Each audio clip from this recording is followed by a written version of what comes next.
گزشتہ دنوں پاکستان کی ایک اسمبلی سندھ اسمبلی میں ایک بل پیش کیا گیا اور اس پر بھی ڈیبیٹ کا آغاز ہونا ہے. وہ جو بل ہے اس پر آپ جو دینی سیاسی سماجی پس منظر ہے اس میں اس کو کیسے دیکھتے ہیں؟ اس میں کہا یہ گیا ہے کہ جو والدین اپنے بچوں کی شادی 18 سال کی عمر کے بعد بغیر کسی عذر کے ڈیلے کرتے ہیں، ریاست کو چاہیے کہ ان پہ جرمانہ عائد کرے. دو پہلوؤں سے بتائیے گا کہ کیا ریاست کی جوریڈکشن ہے کہ وہ اس طرح کے معاملات میں کوئی جرمانہ عائد کر سکتی ہے، اور یہ جو بل کی اصل ہے کہ شادی کی عمر میں ڈیلے نہ کیا جائے، جلدی شادی کو فروغ دیا جائے، اس کانسیپٹ کو اپنی جو آپ کی معاشرتی زندگی کے پہلو ہیں اس روشنی میں کیسے دیکھتے ہیں؟ یہ اپنی جگہ بہت اچھی بات ہے کہ جتنی جلدی ممکن ہو شادی کرنی چاہیے، لیکن اس کا بڑا تعلق اس سے ہے کہ آپ کس صورتحال سے دوچار ہیں. موجودہ زمانے میں تعلیم نے ایسی صورت اختیار کر لی ہے کہ بچے ایک بڑی عمر تک اس سے فارغ ہی نہیں ہوتے. اسی طرح سے جو معاشی صورتحال ہے وہ بھی ہمارے قدیم تمدن کی نہیں رہی. قدیم تمدن اصلاً ذمہ داری کا تمدن تھا. ٹھیک، یعنی لوگ کسی گاؤں میں رہتے ہیں، دیہات میں رہتے ہیں، چلیے آپ ایک بڑے خاندان میں رہ رہے ہیں، وہاں پر آپ نے بیٹے کو بیاہ لیا، بہو آ گئی، جو دو چار روٹیاں گھر میں پک رہی ہیں وہ بھی شریک ہو جائے گی. تو اب بھی کیا ایسی نوعیت ہے؟ یعنی لوگ بڑی حد تک ایک آزادانہ زندگی بسر کرنے کے عادی ہو گئے ہیں. معاشرتی تصورات میں بڑی تبدیلیاں آ گئی ہیں. شہری زندگی نے وہ تمدنی بنیادیں بھی تبدیل کر دی ہیں جو ہماری دیہاتی زندگی سے متعلق.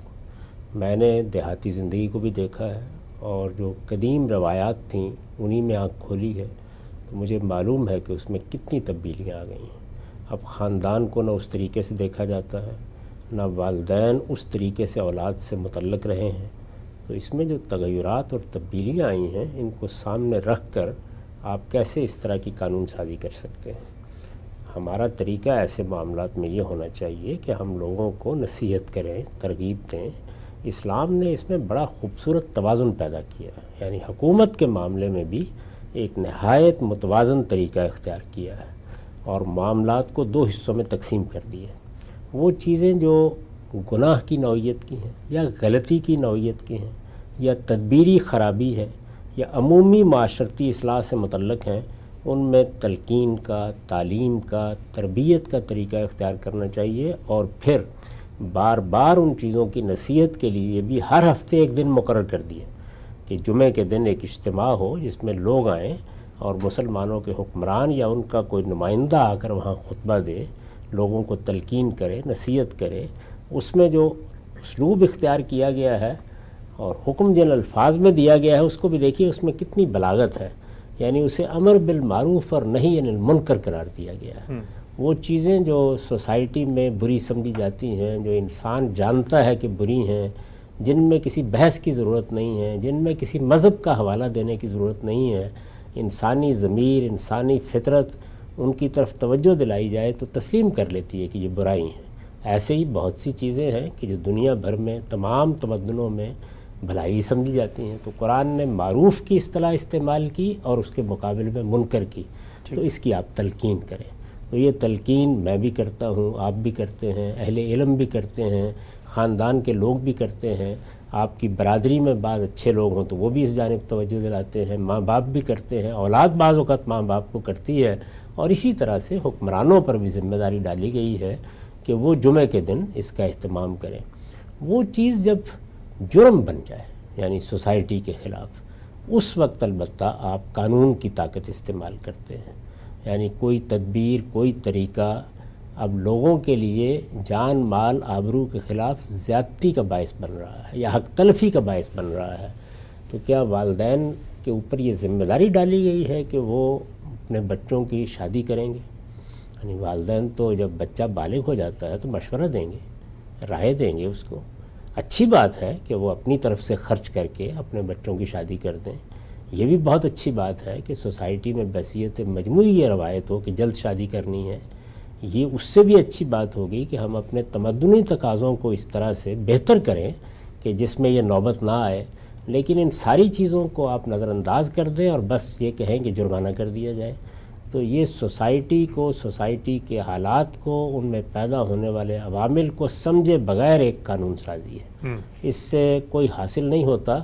یہ الٹا اس طرح کی قانون سازی اگر کی جائے تو رشوت ستانی کا ذریعہ بن جاتی ہے. تو اس لیے میں ایسی چیزوں کی حمایت نہیں کرتا. ٹھیک. لیکن عام صاحب اگر ریاست اس چیز کو فروغ دینا چاہے کہ ہمارے یہاں آپ نے دیکھا ہے بالعموم اب جو سماجی تناظر سامنے آ رہا ہے اس میں بہت ڈیلے ہو رہی ہیں، شادیاں بڑی دور تک جا رہی ہیں. تعلیمی معاملہ تو 30-32 سال تک جاتا ہے، شادی کرتے کرتے 35 سال. اب جب آدمی جو ہے وہ بڑھاپے میں پہنچتا ہے تو بچے بالکل چھوٹے چھوٹے ہیں. تو اگر مثال کے طور پہ بچے آگے بڑھ کے ریاست سے یہ تقاضا کرتے ہیں کہ جی ہماری حق تلفی ہو رہی ہے معاشرے کی سطح پہ، تو اور کوئی ریزنیبل عذر والدین دینے میں کامیاب نہیں ہوتے، تب حق تلفی کے نتیجے میں جرمانہ لگانے کا تو حق ہونا نہیں، چاہیے. لیکن کیا والدین رکاوٹ بن گئے ہیں؟ یعنی پہلا سوال تو یہ ہے کہ بچہ شادی کرنا چاہتا ہے، اس کے پاس اسباب بھی میسر ہیں، وہ اپنے پاؤں پر بھی کھڑا ہو گیا ہے، وہ ذمہ داری اٹھانے کے لیے بھی تیار ہے، والدین رکاوٹ بن گئے ہیں، تو اس میں تو آپ سزا دے سکتے ہیں. یہ تو اب جرم کا ارتکاب ہو گیا. اس میں دے سکتے ہیں. اس میں دے سکتے ہیں، یہ تو جرم کا ارتکاب ہو گیا نا. یہ ایک بچے کا ایک حق تھا، وہ اپنے اس حق کے مطابق اقدام کرنا چاہتا ہے، ٹھیک. اور والدین اپنی طرف سے اس میں رکاوٹ بن گئے ہیں. خیر رکاوٹ کی نوعیت سمجھی جائے گی. رکاوٹ کو دور کرنے کے لیے پہلے نصیحت ہی کرنی چاہیے، ترغیب بھی دلانی چاہیے. تو اس لیے جس وقت آپ یہ دیکھیں کہ کوئی شخص جبر سے کام لے رہا ہے، وہ باپ ہے، وہ ماں ہے، کوئی بھی ہے، تو آپ اس سے نجات دلائیں گے اور اس میں آپ کوئی سزا بھی دے سکتے ہیں اگر جبر پر اصرار کیا جائے. یعنی پہلے ہی مرحلے میں والدین کے اور بچوں کے تعلق میں، میاں اور بیوی کے تعلق میں سزا سے بات نہیں شروع کرنی چاہیے. ٹھیک. آپ وہ سارے طریقے اختیار کریں جو مثلاً قرآن مجید نے میاں بیوی کے معاملے میں بیان کیے ہیں. اِذُوهُنَّ وَاهْجُرُوهُنَّ فِي الْمَضَاجِعِ، اس میں کیا تعلیم دی ہے؟ یہ تعلیم دی ہے کہ پہلے ہی مرحلے میں آپ عصا اٹھا لیں. یہ تعلیم دی گئی ہے کہ سمجھانے بجھانے کی کوشش کی جائے، معاملہ درست کرنے کی صحیح کی جائے. اگر قطع تعلقی میں معاشرتی دباؤ میں کوئی چیز درست ہو سکتی ہے تو وہ سارے ذرائع اختیار کیے جائیں. اسی طرح معاشرے کی اپنی ایک حیت ہوتی ہے، وہ کبھی برادری کی سطح پر ہوتی ہے، کبھی خاندان کی سطح پر، اس کو استعمال کیا جائے. آخری چیز ہے کہ آپ اس کو سزا کا مسئلہ بنا دیں. یعنی یہ پہلے مرحلے میں نہیں ہونا چاہیے. میں یہاں الٹ کے پوچھتا ہوں کہ وہ کتنے والدین ہیں کہ جو محض اس لیے رکاوٹ بن جاتے ہیں؟ بہت کم تعداد ہوگی. یعنی کہیں یہ ہو سکتا ہے کہ وہ سمجھتے ہو ہماری بچیاں بہنے والی ہیں، ذرا ان سے فارغ ہوں، پھر اور روکتے بھی ہوں، یا کوئی اور اس طرح کا تقاضا کرتے ہوں. تو اس میں ریاست اگر مداخلت کرے اور بچے کی طرف سے شکایت آئے تب مداخلت کرے. یعنی یہ جتنے معاملات ہوتے ہیں ان میں کبھی مداخلت اوپر سے نہیں ہوتی، اس وقت ہوتی ہے جب کوئی ایک فریق حق تلفی کی شکایت آپ کے پاس لے کے آ جاتا ہے، اور وہ کوئی واضح بات ہونی چاہیے. یعنی اگر اس حق تلفی کی نوعیت صرف باہمی مکالمے کی ہے تو وہ سطح بھی ٹھیک ہے. جو پولیس کا محکمہ قائم کیا جاتا ہے اس میں بھی پہلی ذمہ داری اگر آپ پولیس کی تاریخ کو پڑھیں تو وہ یہی ہوتی ہے کہ جا کر صلح کرائی جائے، اصلاح کر دی جائے، معاملے میں لوگوں کو شریک کیا جائے، ان کے درمیان مصالحت کے اسباب پیدا کیے جائیں. جو قرآن مجید نے بعض موقعوں پر کہا ہے نا، میراث کی تقسیم میں اصلحوا بینہم، اصلاح کرا دو. اگر کوئی اصلاح کا رویہ اختیار کرتا ہے تو اس کے نتیجے میں خیر پیدا ہو جاتی ہے. سزا کی طرف جانے کے لیے آپ کو بالکل متعین طور پر بتانا پڑے گا کہ اب یہاں پر حق تلفی پہ اصرار کیا جا رہا ہے، ٹھیک، پھر سزا دے سکتے ہیں. یا جان مال آبرو کے خلاف کوئی زیادتی کی جا رہی ہے تو اس کو روکنے کے لیے بھی آپ قانون سازی کر سکتے ہیں. وہ ہو جائے تو اس پر آپ سزا بھی دے سکتے ہیں. یہ کرنا چاہیے. یہاں آپ الٹ کے یوں کیوں نہیں کہتے کہ اس وقت تو صورتحال یہ ہے کہ لوگوں کے لیے شادی میں اصلی رکاوٹ بن گئی ہے معاش. تو حکومت کے پاس پیسے تو دے دے، ترغیب کا طریقہ کیوں اختیار نہیں کرتے؟ یعنی اس میں سزا کا طریقہ اختیار کرنے کی بجائے اگر آپ مدد کر سکتے ہیں، ترغیب دے سکتے ہیں، کوئی وظیفہ عائد کر سکتے، آپ کہہ سکتے ہیں کہ لوگ شادی کریں، بڑے پیمانے پر اس کی ترغیب دے سکتے ہیں، ان کے لیے یہ گورنمنٹ کی طرف سے مقرر کر دیا جائے. انسینٹیوز ہیں. تو انسینٹیو دیں. اس طرح کے معاملات میں ہر جگہ سزا کا تازیانہ لے کے نہیں آنا چاہیے.